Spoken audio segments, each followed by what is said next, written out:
Alright, well, for those of you who don't know me, my name is Taylor, and today I'm going to be talking about the 1916 Easter Rising Rebellion in Ireland. This bloody event, which lasted only a week, cost the lives of over 450 men and over 2,000 more were wounded. It was a moral victory for Ireland, but a military win for the British government.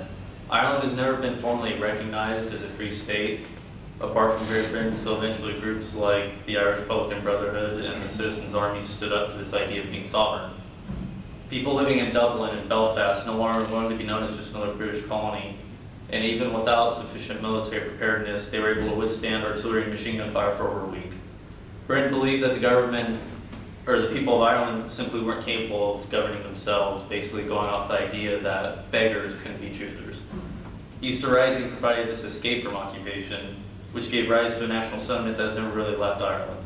So because of British rule, an armed rebellion was mounted by dissident Irish Republicans in mid-April of 1916 during Easter week. It was the most significant uprising against London since 1798. This event contributed to the birth of modern Ireland as we know it today and helped set the seeds for a future Irish War of Independence.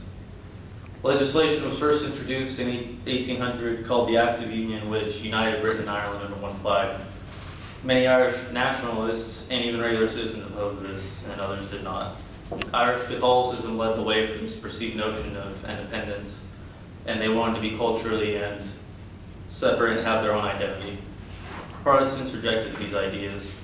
The Irish Volunteers and Republican Brotherhood then devised a plan to mount a rebellion Easter week.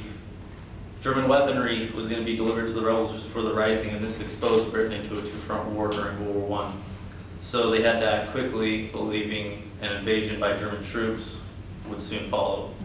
The ship Odd, which was a cover, was flanked by Royal Navy destroyers a week before the rising, so the German crew on board had no choice but to sink it. The arms themselves actually failed to arrive because the volunteers were at the wrong harbor at the wrong time. And I couldn't find out why that was. Maybe they had too many drinks, don't know. The night before, don't know. But without having the proper weaponry, it was clear they were outnumbered and outgunned right from the beginning. Firefights took place in the streets of Dublin and Belfast, and British artillery launched a heavy barrage of fire over the two cities. James Connolly, Patrick Pearse, and Joseph Plunkett were the main sympathizers for Irish independence, and so they took up positions in the General Post Office, also known as Rebel HQ. A week later, the battle was over, and Irish fire surrendered. Britain had scored a major victory.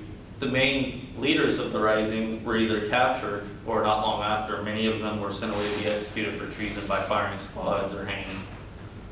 There are even witnesses that say Patrick Pearse himself whistled on his way to one such firing squad. This angered the people of Ireland to fighting another war with London in 1920 and made a martyr out of the cause itself. I found many sources during my research, but the one I found most interesting came from Charles Blackadder, and it was from his journal, and he was a British officer who was responsible for the court-martialing of Pearse. And he said, "I've just done one of the hardest tasks I've ever had to do. I had to condemn to death one of the finest characters I've ever come across. There must be something very wrong with the state of things that makes a man like that rebel."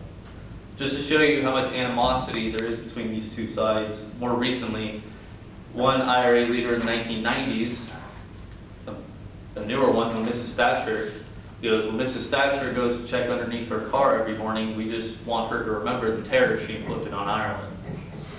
This event was so significant that it was printed on the front page of the New York Times 2 weeks in a row, reading, "Troops still cut off from Dublin, martial law declared in Ireland."